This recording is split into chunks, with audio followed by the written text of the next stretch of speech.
I cannot be the only one that feels as though games have stagnated graphically and yet somehow run way, way worse. And by worse, I don't always mean like buggy or stuttery. I mean like they require a lot more horsepower to actually manage. When you look back at like the late PS4 era, whether it's God of War 2018, Ghost of Tsushima, or Death Stranding, or certainly The Last of Us Part 2, you look at some of these games and they are graphically great, even by modern standards, 5, 6, 7 years after the fact. And it kind of gives pause because what improvements have been made nowadays in that time? Like where have the gaps been filled in? And part of it is resolution. So the average game now is pushing 4K. That's what they're trying to achieve on consoles.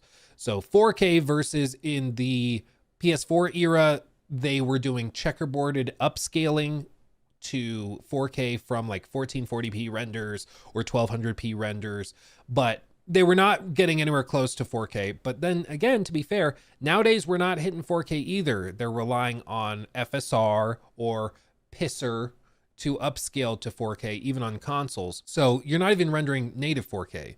So that's not really that big of a leap compared to where we were 5 years ago. What else do we have? Well, allegedly, we have ray traced lighting, which has been a big push for this console generation.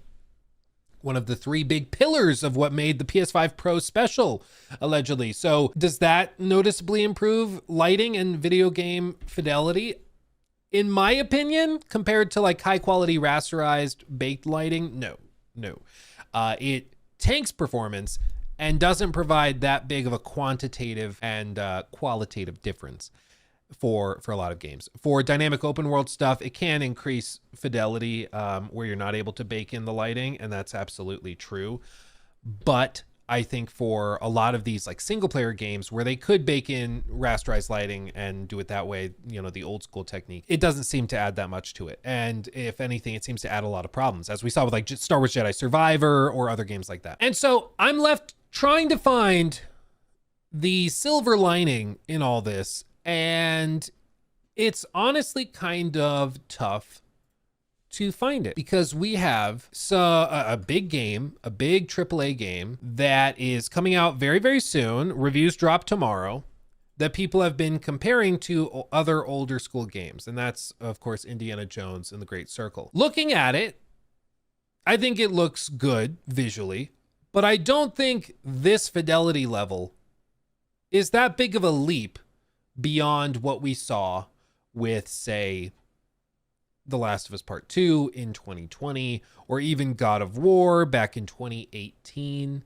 Certainly when you compare it to like Rockstar with like Red Dead Redemption 2, of course, like they were well ahead of their time. But even with some of these other games that were big budget AAA games that cost hundreds of millions of dollars, I feel like fidelity wise, we've not really taken a big leap forward. And this is the sentiment echoed by this post that I saw and got sent to me by one of you. And I think that it reflects a sentiment that we all kind of feel, which is this post from Nick Tech, who just says, guess which one of these games requires an RTX 4090 for a sub 4K resolution with DLSS and frame generation on to run at 60 FPS. And he does the side-by-side of Indiana Jones versus Uncharted 4. And he says, I know Indiana Jones has ray tracing enabled by default, but I find it absurd that developers can just use DLSS 3 upscaling solution and frame generation as clutches to get away showcasing 4K 60 FPS experience. Frame gen and DLSS upscaling is meant to give players more FPS, not a mandatory requirement to get to 4K 60. And I agree. Like, I feel as though these technologies have become a crutch for a lot of studios, or rather maybe publishers, to force games out before they've been optimized. Because if they are given the requirement from the publisher, listen, we don't want the headache on social media. It needs to run at 4K.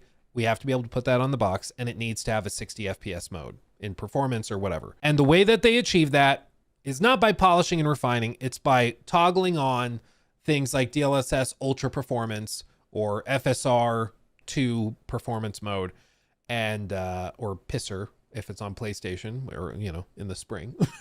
And then turning frame generation on PC. And this is coming in the face of the spec requirements, which, as you can see, people have put out, you know, this gen of consoles is now below the recommended / minimum spec. As you can see here, these are the Indiana Jones requirements. 16 gigs of RAM, expected to take up 120 gigs of storage on an SSD. GPU ray tracing is required. Hardware ray tracing is required. Graphic preset, low / resolution at 1080p, native, target at 60 FPS. I don't understand how they could make hardware ray tracing required. Because does that mean what I think it means? Are they saying you can't turn off ray tracing? Or do they mean if you want ray tracing, it has to be hardware, like you have to have a hardware capable of doing that? To me, it sounds like you can't turn it off. It's always on, CZ James says. That's crazy to me that you can't turn it off.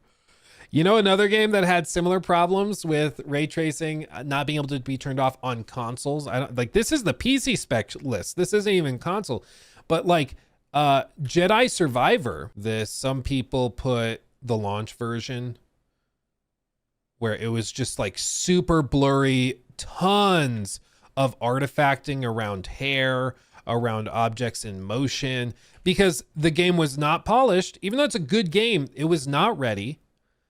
It ran like garbage, and they had to rely on upscalers to get it to hit any semblance of a frame rate target. And even then, it dropped consistently. It was just nowhere near ready for prime time. And what was kind of frustrating about this is that it still reportedly sold quite well. So despite having the same issues as the first game did with difficulty and performance, this time around, they did the same thing, but worse. And it seems like it didn't really affect sales that much. But this was also another game, another cross-platform game that had ray tracing enabled by default. You couldn't turn it off on consoles until they patched it later with like a performance mode.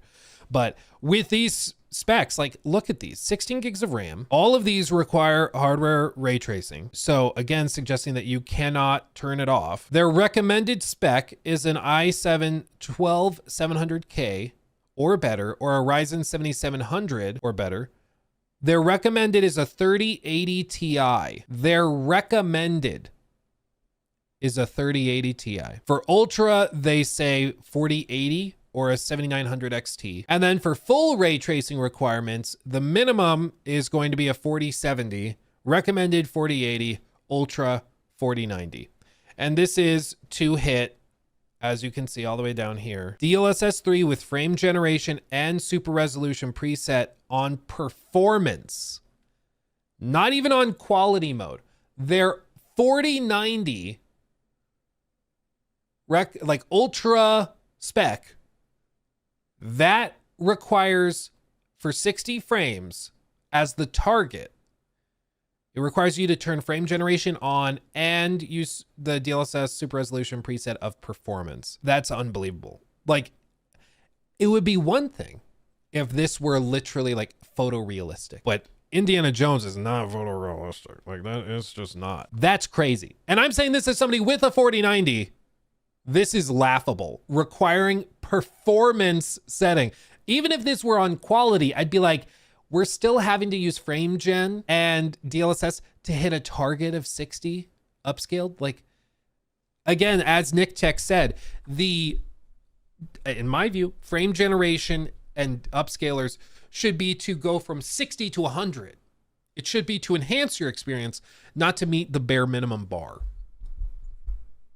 That's ridiculous. That's crazy. Again, the recommended ray tracing requires, in this case, frame generation and super resolution to be unbalanced. And that's to hit a resolution of 1440p.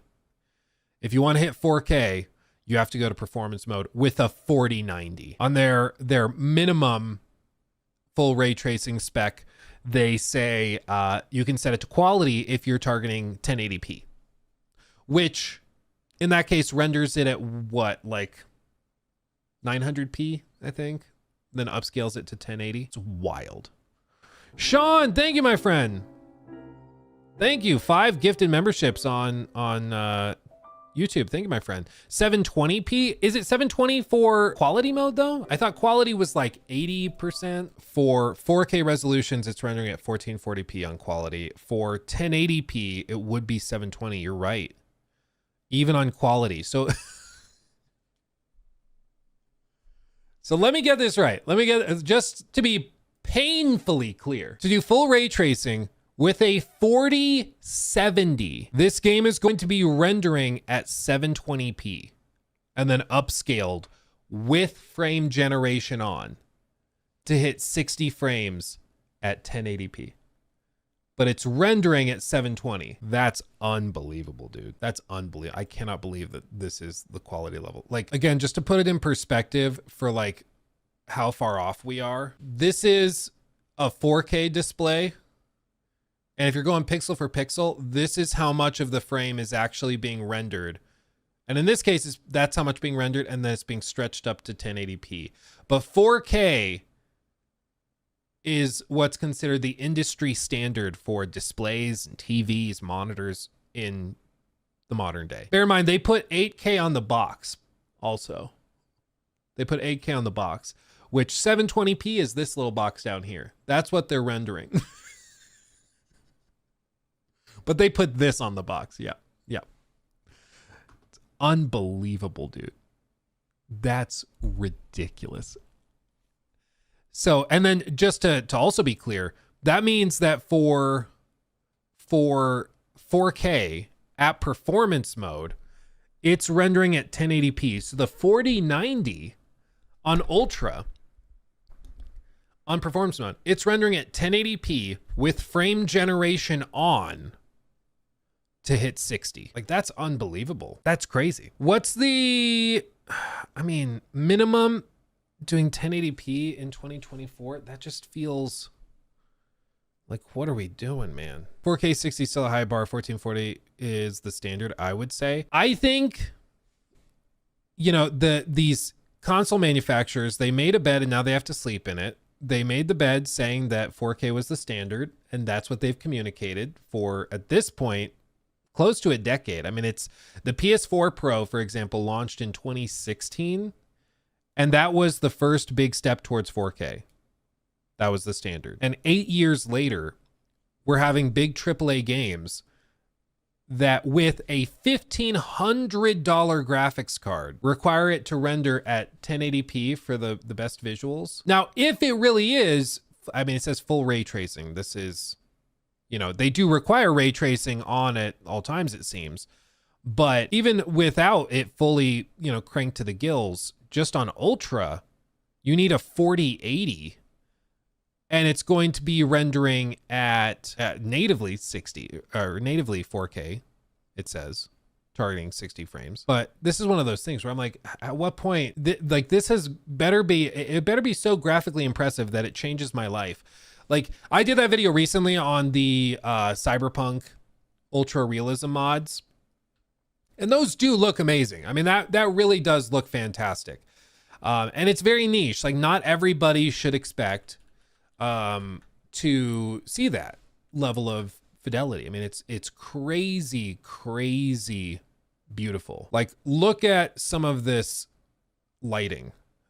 YouTube compression could not handle the the smooth gradations and lighting. It was like, please stop. This is too much. But look at that. I mean, if the game looked like this and, you know, required the 4090 for Ultra, I would be more understanding. Because this is gorgeous. Gorgeous, darling. Gorgeous. But Indiana Jones and everything we've seen doesn't look anything like this. It really don't look anything like this. I'm just going to tell you. I'm going to tell you right now. Really don't. Really don't.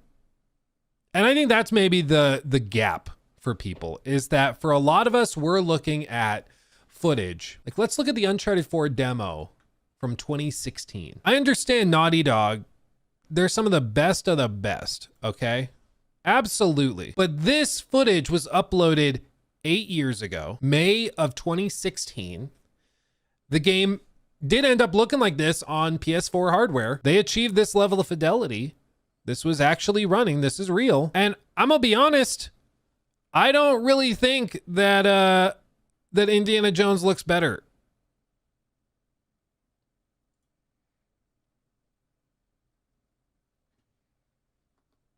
I just don't. I don't see it, man. Like 2016. And I like here's the other piece. Some people are going to say, well, listen, it's unfair to hold them to the same standard as like the industry leaders, like the best of the best of the best developers.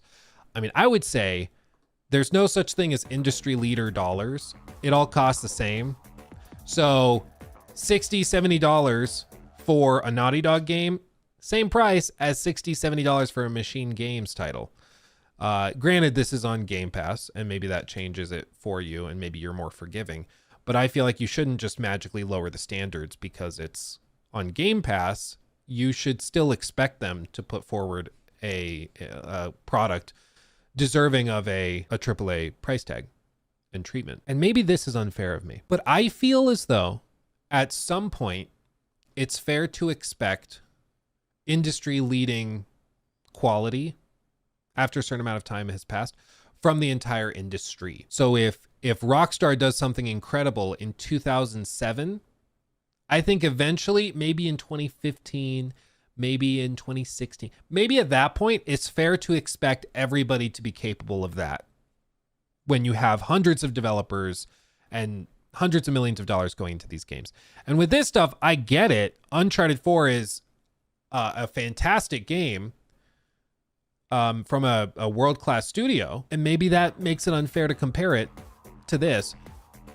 But it's been 8 years. Like at some point, I feel like we can expect everybody to be capable of delivering this quality. You can't even use the, well, it's an open world game defense with Indiana Jones because it's not.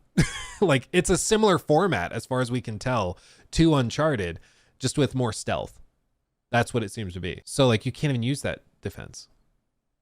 You know, it's just crazy. Like resolutions have risen. That's true. Ray tracing standards have risen. That was not a thing that they were ever trying to do. This was all done with rasterized lighting, a lot of baked lighting. No dynamic day-night cycles or anything like that. It's all baked in. But I would say that like the fact that we're looking back at this, like these screenshots and are still saying that was on the PS4 hardware. What? I think that shows gamers don't really see the ray tracing stuff as that big of a selling point. I really don't think they do. Especially because it's still so costly to performance. It really, really is. The upscaling tech is great, but it seems like, especially when we look at these performance metrics and these requirements, it seems like these devs, for one, I think we can all agree, if this does mean what it says, this is ridiculous. If it does mean that it requires you to have ray tracing enabled, you cannot turn that off, that's ridiculous. That's stupid. They should not require that. They should allow you to turn it off. But it seems like that's what's required. That to me is unnecessarily burdensome on gamers and their hardware. And it's going to mean that even with the minimum specs, I mean, if you're running a 20, like anything on this level, and you want to render it above low and above 1080, sorry, like that's these in 2024, I feel AAA games should not even have 1080p on the spec sheet. I know that's maybe very spoiled or hoity-toity. I would just say if you're still running with 1080p monitor, I feel like you should be hitting 100 frames with modern stuff. Like that resolution should not even be a problem for these games. That was a standard 15 years ago. Drive Ice 1 donated $3. They're showing Indiana Jones ads for the game in theaters. Threw me for a loop. That's honestly not a bad idea. Because I think there's a lot more like blockbuster movie fans that are going to be interested in Indiana Jones over like traditional gamers. So that might actually be a good idea as far as advertising is concerned. I understand some people use 1080p monitors still. I get that. My point is to say, you're using a 1080p monitor, you should have way better performance than 60 frames on low.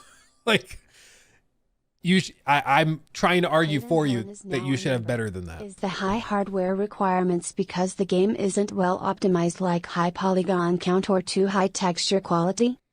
There can be a lot of things that go into it. I was talking to a buddy of mine who is a software engineer, and it was really, really interesting because he's done some work on not game engines, but on like a rendering system for, it's not AutoCAD, but it's something like that. But basically, like every time you render a frame, there's a certain amount of time that's eaten up by it, right? It's why frame times are important. When you're playing a game, you got to watch how much time, how many milliseconds it took to render that frame. And that can be clogged up in many different ways. It could be clogged up by just the raw compute required to bounce all the rays, you know, around the frame for full ray tracing or path tracing. It could be clogged up by maybe your CPU is limiting it because the game's not well optimized for your CPU. So it's trying to calculate everything for maybe NPC behaviors or just the game's logic and stuff like that. And that's taking enough time that it's clogging it up and extending frame times. So even though the rendering of the frame is going fast on the GPU, the other piece of it that happens every frame is slow. So then your frame times increase and you have troubles there. With this though, it seems as though there is just a consistent issue with resolutions. And then especially once you go into ultra, it requires and relies a ton on frame generation, and then the super resolution presets start to get very aggressive as you target higher resolutions and frame rates. And that to me just says that it's not a seamless implementation of ray tracing like we've seen with some other games. Ray tracing's super heavy. It's super difficult to do with high resolutions in general. And you can kind of brute force it, which is what this kind of looks like. There's ways to optimize it and do it really intelligently. Cyberpunk is a great example of that. But if you're just trying to brute force ray tracing, then you can do it, but performance is going to be garbage. And that seems to be what we're seeing here. Because the fact that you have a 4090 that's requiring you to go on performance mode, like in Cyberpunk 2077, I can do full path tracing with frame generation on, and if I set DLSS to performance, it's going to hit well above 60 at 4K. Do I have it installed? Maybe I could just run it and show you. Don't take my word for it. Let me show you. In the meantime, while it's booting, quickly, Optimus, rich gamers can play these. Well, that's part of why I'm kind of pissed about it. Like, I've got the hardware to do this, but very, very few people are stupid enough to spend this amount of money on a gaming PC. Like, very, very few in the grand scheme of things. And it seems crazy to me that this is what we have to rely on. Like, I find it frustrating that this was considered acceptable, because I believe the average hardware is what the average or most common GPU on the Steam survey was a 3070, or was it a 3060? I think it was a 3060. Okay, that would put it like below the recommended specs. Like the average person is getting minimum specs and they are saying you need to play it at 1080p. That's crazy. That's silly, especially when the game doesn't look that good. Like, I hate to be that guy, but like, it looks fine. It don't look that fine. It don't look as impressive as all this. And you could say, oh, well, you're just looking at the ultra like ray tracing specs and stuff. No, like even on the non-full ray tracing thing, it still requires ray tracing apparently. And even then it's nowhere near well optimized. Even on the non-full ray tracing, it's doing that. Like it's crazy.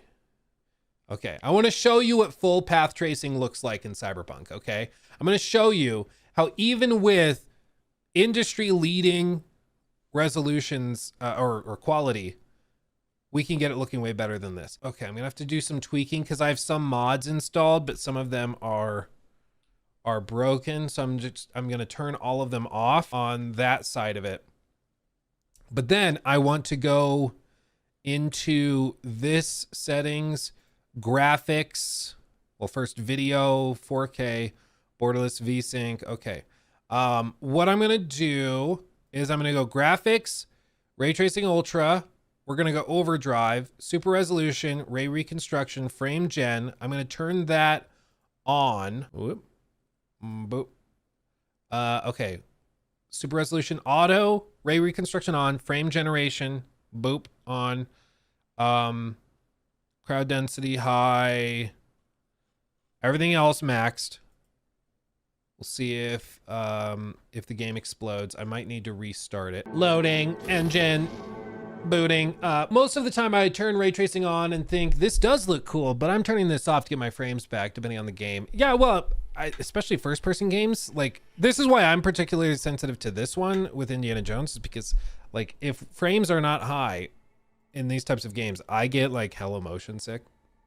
Just being honest. So I need the frame rates to be higher, otherwise I get sick and I can't play the game. And I don't think I'm alone in that. I think a lot of people are in the same kind of boat. Okay, after rebooting, we are floating in the 90s. Let me double check all of this. Graphics, overdrive, boop, boop, boop. We have to set super resolution to performance because that's what they said they required. So Cyberpunk is able to run at between 90 and 100 frames a second with like graphics overhaul mods and stuff installed. You see the full reflections and everything. And I have increased NPC density because I can't easily turn that mod off. It's kind of a big thing. So this is like souped up Cyberpunk.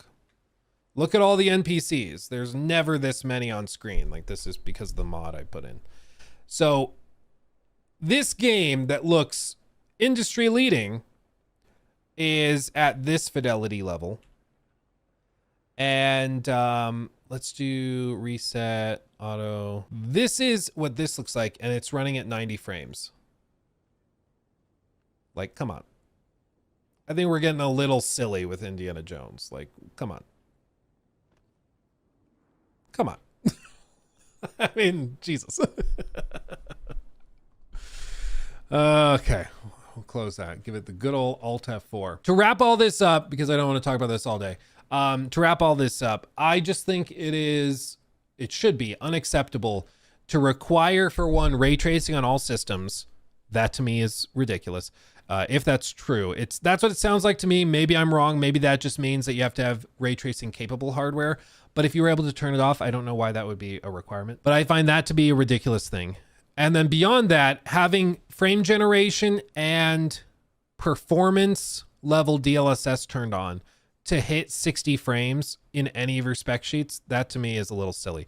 I think auto, balanced, or quality are all fair to put in the spec sheet. But going down to performance, that significantly affects resolutions and the quality of the image. And I just think that this is crazy. Like, this is a lot. And requiring frame generation to be turned on to hit these targets is wild as well. If the game comes out and it is graphically like one of the biggest and most beautiful games of the year, I'll be impressed at that point. But from everything we've seen, it don't look that good. Like, it really doesn't. And I mean, you're seeing this in the reactions to this on the Bethesda thread where, you know, these are Bethesda followers, people that are staying up with their stuff. Some people are just like, oh, that's very high requirements. Others are not okay with this at all. So basically this game is going to run like garbage on 90% of people's PCs. Yeah, the average PC or I think the most common PC GPU, according to Steam, was a 3060. And for them, this is going to run at 1080p on low, and you might hit like 60, 70 frames. 2060 there, 3060 is an improvement over that. So maybe you get like 75 frames at 1080p on low. But God forbid you try to set it to medium. Like, man, I'm so ready. I'm so ready for these reviews to come out. I'm so interested. I have a feeling that we are in for a treat and that my suspicions with the game will be correct, but there you go. He took my thing. Red flag.